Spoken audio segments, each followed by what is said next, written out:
विद्यार्थियों, आइए आज एक कहानी पाठ करेंगे। कहानी का शीर्षक है उस रात की बात। लेखक मिथिलेश्वर।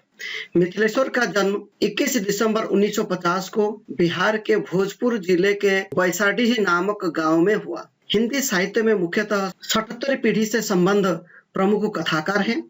मुख्यतः ग्रामीण जीवन से संबंध कथानकों के प्रति समर्पित कथाकार मिथिलेश्वर सीधी सादी शैली में विशिष्ट रचनात्मक प्रभाव उत्पन्न करने में सिद्धहस्त माने जाते हैं। मिथिलेश्वर मुख्यतः कथाकार हैं। कहानी के साथ साथ उपन्यास विधा को भी उन्होंने गंभीरता से अपनाया है तथा इन दोनों विधाओं में अनेक कृतियां कहानी संग्रह, बाबूजी, बंद रास्तों के बीच, गांव के लोग, जिंदगी का एक दिन, हरिहर काका, माटी की महक, धरती गांव की, भोर होने से पहले, चल खुसरो घर अपने, मिथिलेश्वर की श्रेष्ठ कहानियां।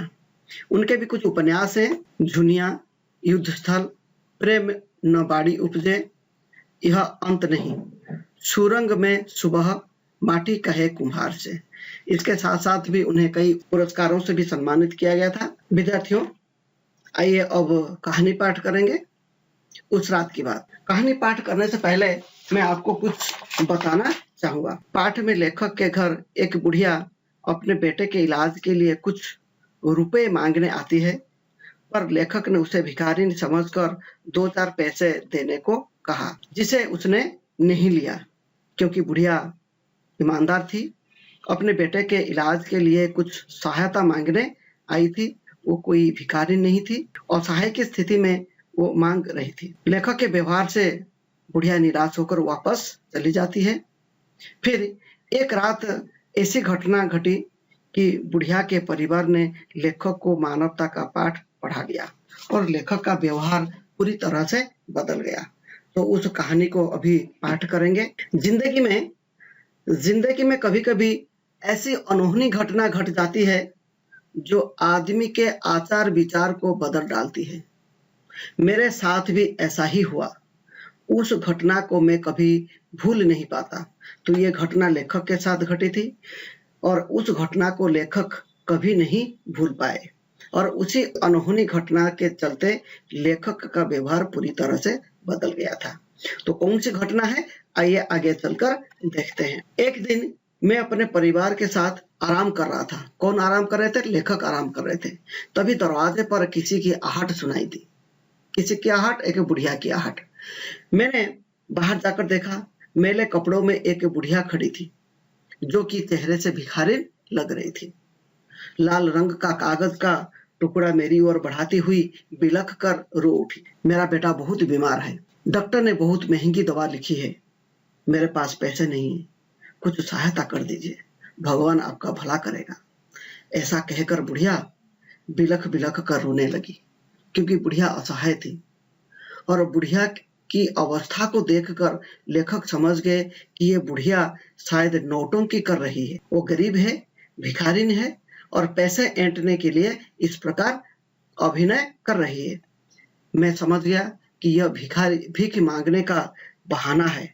अक्सर लोग ऐसा ही करते हैं, कभी धर्म के नाम पर, कभी अकाल के नाम पर, कभी बाढ़ या बीमार के नाम पर। वे भिखारी नहीं कहलाते लेकिन पैसे अधिक पा जाते हैं। बच्चों, अक्सर आजकल भी ऐसा देखा जाता है कि बहुत सारे लोग ऐसे होते हैं, भिखारी होते हैं। वे विभिन्न प्रकार के बहानाबाजी करके कभी धर्म के नाम पर, कभी अकाल के नाम पर, बाढ़ के नाम पर, बीमारी के नाम पर, किसी भी कारण से आ जाते हैं और पैसे मांग के लेते हैं और उनको ज्यादा पैसा भी मिल जाता है और वो भिखारी भी नहीं कहलाते हैं। तो लेखक ऐसा सोचे। मैंने अंदर आकर बेटी से उस भिखारिन को 2-4 पैसे दे आने को कहा। लौटकर बेटी ने बताया, कह रही है कि मैं भिखारी नहीं हूँ, बेटे के इलाज के लिए सहायता मांग रही हूँ, वो ठीक हो जाए तो लौटा दूंगी। मैंने बेटी को समझाया, यानी लेखक ने बेटी को समझाया। यह सब भीख मांगने के तरीके हैं। पैसों के लिए ये लोग क्या क्या नहीं करते, छोड़ो, थोड़ी देर में खुद लौट जाएगी। ऐसा कहकर लेखक अंदर चले गए और फिर थोड़े समय के बाद क्या होता है ना, लेखक की पत्नी को दया आ गई। उसने बेटी को 1 रुपए का नोट देते हुए कहा, कह देना और घरों से मांग ले। किंतु इस बार भी बुढ़िया ने मना कर दिया, क्योंकि बस सचमुच बुढ़िया भिखारी नहीं थी, वो असहाय की स्थिति में सहायता मांग रही थी। बेटी ने आकर फिर बताया, कह रही है कि आप लोगों को कैसे समझाऊं, मेरे पास इतना समय नहीं है कि सारे शहर में घूम घूम कर मांगू। विपदा में मेरी मदद करे, ऊपर वाला आपका भला करेगा, अर्थात भगवान आपका भला करेगा। तो यहाँ पर बच्चों के प्रश्न आ सकता है कि बेटी द्वारा पैसे दिए जाने पर बुढ़िया ने क्या कहा, सुन लिया ना, नखरे भी पूरे दिखा रही है, इसी से बात करना भी बेकार है, छोड़ो, चली जाएगी अपने आप। ऐसा कहकर सब घर के अंदर रह गए। बुढ़िया ने 2-3 बार आवाज लगाई, फिर सहायता के लिए गुहार करने लगी, पर कोई जवाब नहीं मिला। फिर निराश होकर वहां से चली गई। और इस घटना के ठीक 3 महीने के बाद किसी काम से लेखक को शहर से दूर जाना पड़ा। मैं मोटरसाइकिल से ही लौट रहा था कि एक बियाबान स्थान में मेरी गाड़ी का इंजन खराब हो गया। क्या खराब हो गया? गाड़ी का इंजन। कहाँ? एक सुनसान जंगल में। मैंने ठीक करने की कोशिश की, पर सब बेकार रहा। जितना भी प्रयास करने पर वो ठीक नहीं कर पाए। चारों तरफ नजर दौड़ाकर देखे, कहीं कोई बस्ती या कस्बा दिखाई नहीं दिया। तो लेखक धीरे धीरे डरने लगे। असहाय की स्थिति में लेखक भी थे। धीरे धीरे रात गहराती जा रही थी। आस पास खड़े पेड़ पौधे डरावने लगने लगे थे। गिद्धड़ों की हुआ सुनाई देने लगी थी। जंगली जानवरों और चोर लुटेरों के डर से घबरा उठा। तो यहाँ पर आपको एक प्रश्न आ सकता है, लेखक क्यों डरने लगे? अचानक मेरी नजर सामने दूर टीले पर पड़ी। मन में एक आशा बंधी कि मैं साहस करके टीले पर जा पहुंचा। मोटरसाइकिल सड़क के किनारे पर छोड़ दी थी। कहाँ छोड़ दिए थे? सड़क के किनारे पर। कुछ ही दूरी पर रोशनी दिखाई दी। जैसे जैसे लेखक आगे बढ़ते रहे, वैसे टीले के जो छोटे छोटे घर थे, तो वहां से रोशनी दिखाई दी। फिर लेखक और भी आगे बढ़ने लगे। वह एक छोटी बस्ती थी। बस्ती में घुसने पर सबसे पहले घर का दरवाजा खटखटाया। एक बुढ़िया लालटेन लेकर बाहर आई। मैंने अपनी परेशानी कह सुनाई, क्योंकि लेखक परेशान थे, और कहने लगे, रास्ते में मेरी मोटरसाइकिल खराब हो गई है, टीले के उस पार खड़ी है। अगर यहाँ कोई मिस्त्री मिल जाए तो मैं घर पहुंच जाऊं। मैं असहाय हूँ और मुझे मदद कीजिए। उस बुढ़िया ने अपने बेटे और पति को बुलाया। उनसे पूछने पर उसे भी ज्ञात हुआ कि उस बस्ती में कोई मिस्त्री नहीं है, पास के गांव में मिस्त्री है।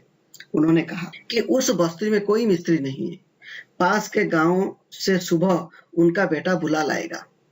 रात भर मैं वहीं ठहर जाऊं। अर्थात लेखक को वहीं ठहरने के लिए बुढ़िया कहने लगी। मेरे सामने कोई रास्ता नहीं था। मैं उस झोपड़ी में बिछी एकमात्र चारपाई पर बैठ गया। बुढ़िया ने कहा, बेटा हाथ मुंह धो लो, जो बना है तुम भी खा लेना। नहीं नहीं, मुझे भूख नहीं है, लेखक ने ऐसे कहने लगे। ऐसा कैसे हो सकता है? हम खा लें और अतिथि भूखा सो जाए। बुढ़िया ने बाजरे की रोटी और बथुए का साग मेरे सामने रख दिया, और उसके बेटे ने मेरे हाथ भी धुलवाए। तो बच्चों, यहाँ पर एक प्रश्न आएगा कि बुढ़िया अपने अतिथि को क्या क्या खिलाई ना?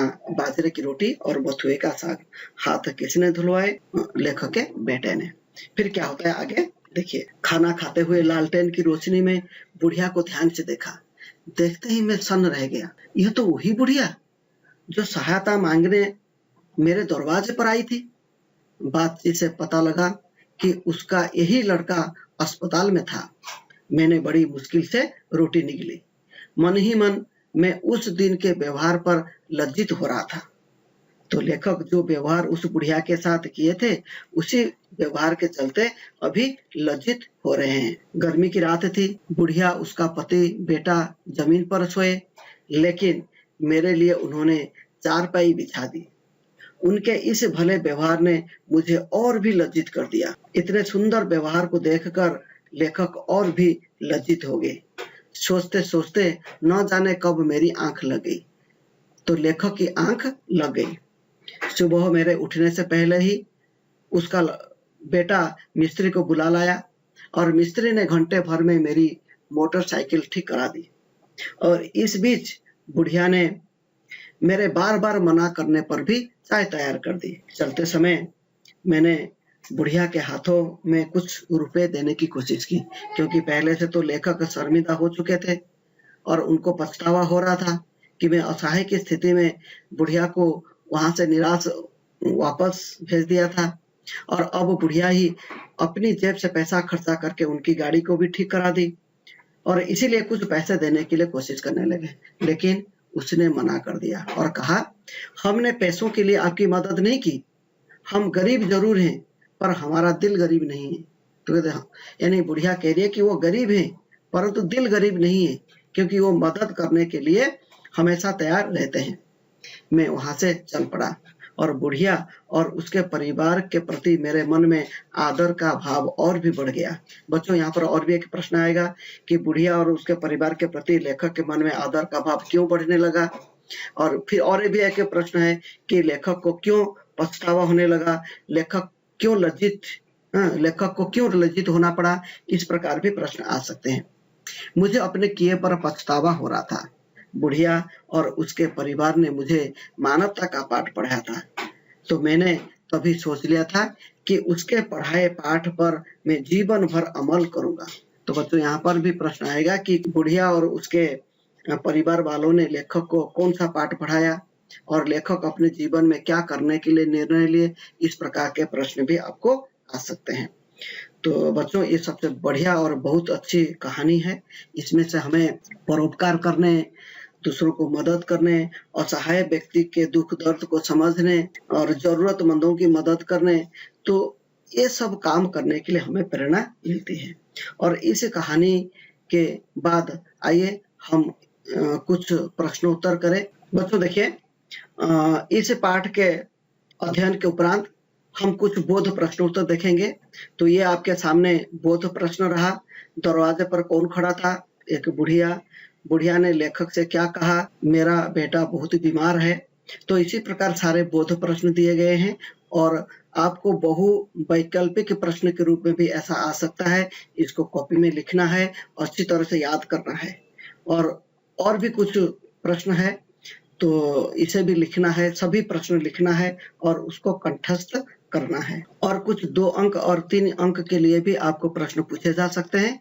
इसको भी आपको अध्ययन करना है, याद करना है। बच्चों, यहाँ पर कुछ जीवन मूल्य से संबंधित भी प्रश्न दिए गए हैं और ये सबसे महत्वपूर्ण है और इन दोनों को भी आपको याद करना जरूरी है। और इसके बाद आज का यह पाठ यहीं से समाप्त होता है। फिर और एक पाठ लेकर आपके सामने आएंगे। तब तक के लिए बहुत बहुत धन्यवाद।